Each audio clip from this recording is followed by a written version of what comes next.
যেমন typhoid, influenza সহ বেশ কিছু রোগের কিন্তু প্রিভেন্টিভ ভ্যাকসিন নেওয়া যায়। তো বাচ্চাদের ক্ষেত্রে এই ভ্যাকসিনগুলো নিলে শরীরের রোগ প্রতিরোধ ক্ষমতা বাড়বে আর রোগ থেকে দূরে থাকা যাবে।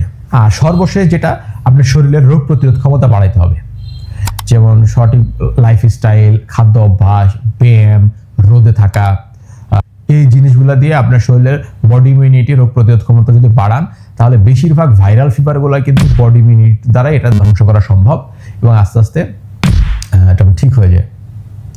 আরেকটা হচ্ছে এই জ্বরকালীন সময়ে আমাদের পর্যাপ্ত রেস্ট নিতে হবে।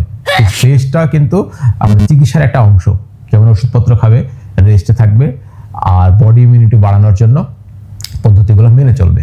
তো ধন্যবাদ, আজকে এই পর্যন্তই। আশা করি এই ভিডিও থেকে আপনি কিছুটা উপকৃত হবেন আর এটা শেয়ার করবেন আপনার শুভাকাঙ্ক্ষীদের জানানোর জন্য, যেন একজন হলেও এখান থেকে উপকৃত হয়। আল্লাহ হাফেজ।